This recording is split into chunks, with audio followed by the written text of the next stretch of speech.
regularizing or developing your habit on a daily basis. This is very, very important. అలవాటు అనేటువంటిది ఉదయాన్నే లేచిన వెంటనే నీకు ఒకటే రావాలి గుర్తు. ఓకే, ఫ్రెష్ అయిపో, ఫస్ట్ ప్రార్థన చేసుకో, తర్వాత వాక్యం చదువు, లేకపోతే ముందు వాక్యం చదువు, తర్వాత ప్రార్థన చేసుకో, వాట్ ఎవర్ ఇట్ ఈస్. ఈ అలవాటు డెవలప్ చేసుకోవాలా. సో నువ్వు ముందు నుంచి సిద్ధపడతా ఉంటే ఎవ్రీడే ఆ రోజు దేవునికి ఇచ్చేయాల్సిన సమయం కూడా నువ్వు ఇచ్చేస్తావు. ఎందుకంటే when the devil comes as a flood, the spirit of the Lord will raise up a standard. యెషయా 59:19. ఇక్కడ చూడండి, పడమటి చిక్కుననున్న వారు యెహోవా నామమునకు భయపడుదురు, సూర్యోదయ దిక్కునున్న వారు ఆయన మహిమకు భయపడుదురు. యెహోవా పుట్టించు గాలికి కొట్టుపోవు ప్రవాహ జలము వలె ఆయన వచ్చును. So shall they fear the name of the Lord from the west, and his glory from the rising of the sun. When the enemy shall come in like a flood, enemy, శత్రువు వరద వలె వస్తే, shall come in like a flood, the spirit of the Lord, దేవుని ఆత్మ, shall lift up a standard. దేవుని ఆత్మ ఆ శత్రువు కంటే, శత్రువుని ఆపేటువంటి సామర్థ్యాన్ని దేవుడు పైకి లేపుతాడంట. శత్రువు వరదలాగా వస్తే ఆ వరదను కూడా ఆపి తిప్పికొట్టి తగ్గించేటువంటి సామర్థ్యాన్ని ఇస్తాడు. మీరు చూస్తే మరి యేసు ప్రభు వారు ఆ తుఫాన్ వస్తున్నప్పుడు, ఓడలు అందరూ భయపడిపోతున్నప్పుడు ఆయన తుఫాన్ ఆపినప్పుడు వాళ్ళు ఏమంటారు? ఈయన ఎవరో, తుఫాను కూడా ఈయనకు లోబడుతుంది. అంటే దేవుడు ఒక సామర్థ్యాన్ని లేపాడనమాట. He has lifted up an ability to stop it. దేవుడు తన సంఘము ద్వారా ఆ శత్రువును ఆపే సామర్థ్యాన్ని లేవనెత్తును గాక. The spirit of God will lift up a stand. You need to now prepare. Stand it against the devil's flood of waves. అంటే ఇప్పుడు దాకా ఏ తుఫాన్ అయితే నీ జీవితంలో నిన్ను ఆర్థిక సమస్యల, అనారోగ్యమ, అప్పుల, గొడవల, బాధల, వ్యసనాల, బలహీనతల, పాపమ, ఏది నిన్ను వరదలాగా నిన్ను ఇబ్బంది పెట్టిందో, ఈ రోజు నుంచే దేవుడు ఆ వరదను ఆపే సామర్థ్యము నీకు ఇచ్చునుగాక.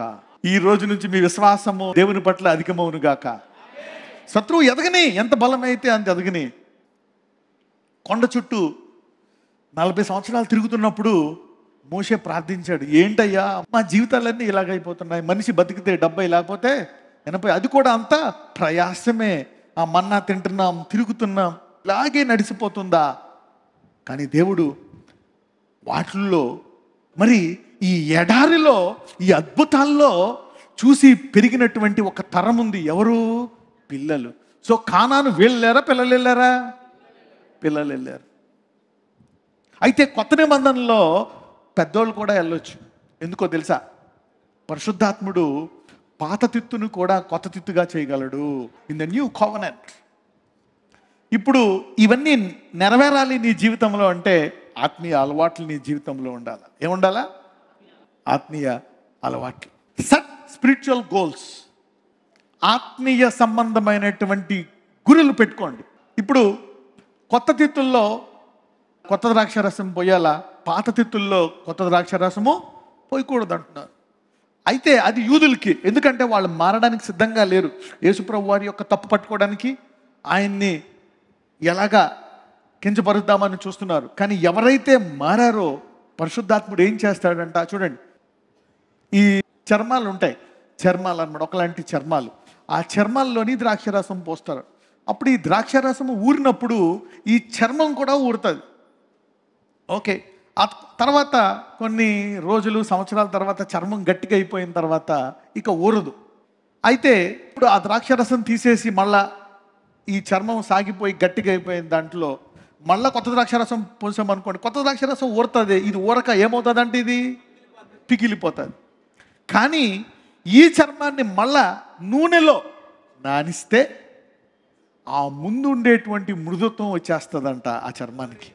నూనె మరి పరిశుద్ధాత్మతో సమానం. So oil is the anointing of the holy spirit. ఇప్పుడు నువ్వు 70 ఏళ్ళ వాడు అయినా నీవు పరిశుద్ధాత్మ సహాయంతో మళ్ళా చిన్నపిల్లడు మనసుతో అయిపోయి కొత్త ద్రాక్ష రసము పొందుకొని అబ్రహాములాగా, మోషేలాగా 80కి 75కు కూడా తగిన స్థాయిలో గొప్ప కార్యాలు చేసే సామర్థ్యం నీకు కలుగును గాక. You happen that. అదే పరిశుద్ధాత్ముడి యొక్క గొప్పతనం. But you need to spend more time. God can do it. Holy spirit will renew. సంపూర్ణంగా అది సాధ్యం. Setup spiritual goals. ఆత్మీయ గురులు పెట్టుకోండి. మీ భవిష్యత్తుతో పాటు సెటప్ స్పిరిచువల్ గోల్స్. కొన్ని గోల్స్ పెట్టుకోండి. ఏమని పెట్టుకోవాలా? ప్రభువా, నన్ను గొప్పగా వాడుకో, అద్భుతాలతో నన్ను వాడుకో, గొప్ప అద్భుతాలు చేయి. Do great miracles. ఏలియా లాంటి అద్భుతాలు చేయి, ఎలీషా లాంటి అద్భుతాలు చేయి. ఈ నీరుంది, ఈ నది పనిచేయట్లేదు, ఆ నదిలో ఉప్పేస్తాడు. అప్పుడు ఏమైపోతుంది? ఆ నది చేదు నీళ్లు. అతను ఉప్పేస్తే ఏమవుతుంది? ఆ నది మంచినీరు అయిపోతుంది. You see that now. దేశమంతా ఆర్థికంగా తిండి కూడా లేదు. రేపు ఈ ఉదయానికి ఆర్థిక పరిస్థితి మారిపోతుంది. Lord, use me like that. Goals, ఆత్మీయ వరాలు. నన్ను అద్భుతాలతో వాడుకోను ఆయన.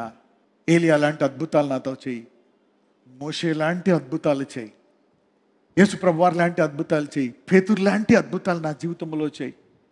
పేతురు నీడ పడిన వెంటనే ఏమైందంట? So we need people who think like that. ఇలాంటి అద్భుతాలు చేయాలా? గోల్స్, గమ్యము అనండి. యూనో, ఎందుకు జనాలు విజయం పొందుకోలేరంటే they don't have goals to achieve. గురులు లేవు. No goals. Where there is no vision, people perish. దర్శనాలు, దెర్ ఇస్ నో విజన్. గురులు పెట్టుకోవాలా? పెద్ద పెద్ద గురులు పెట్టుకోవాలా? ఎందుకు పెద్ద గురులు పెట్టుకోవాలా? చిన్న గురు అయితే నీ సామర్థ్యం, పెద్ద గురు పెట్టుకుంటే అది దేవుని సామర్థ్యం. That's God's ability. ఎంతమంది నాలో దేవుని సామర్థ్యం పనిచేయాలనుకుంటున్నారు? అటువంటి వారు పెద్ద గురిలో పెట్టుకుంటారు. You put big goals. అప్పుడు నీ సామర్థ్యం ప్రకారం నువ్వు చేస్తే నీకు వస్తుంది క్రెడిట్. నీ సామర్థ్యానికి మించి చేస్తే దేవుడే చేశాడని దేవునికి మహిమ రావాల్సిందే. నజరేయుడైన యేసయ్య, మాకు 20 ఏళ్ళ నుంచి కష్టాలే, 30 ఏళ్ళ నుంచి కష్టాలే, 40 ఏళ్ళ నుంచి కష్టాలే, 50 సంవత్సరాల నుంచి నా బతికింతే, మేమింతే అనుకుంటున్నారు. ప్రభువా, ఈరోజు వారిని కొత్త తిత్తులుగా చేయి. వారికి 60 అవ్వచ్చు, 70 అవ్వచ్చు, 80 అవ్వచ్చు. కొత్త ద్రాక్షారసము, కొత్త అభిషేకము. మోషేని ఎలా వాడుకున్నావు, అబ్రహాంని ఎలా వాడుకున్నావు. Renew in Jesus mighty name. Renew their spirits. అయ్యా, వారి నూతన పరచండి. Renew in Jesus mighty name. యేసు నామమున ప్రార్థిస్తున్నాము తండ్రి. ఆమేన్.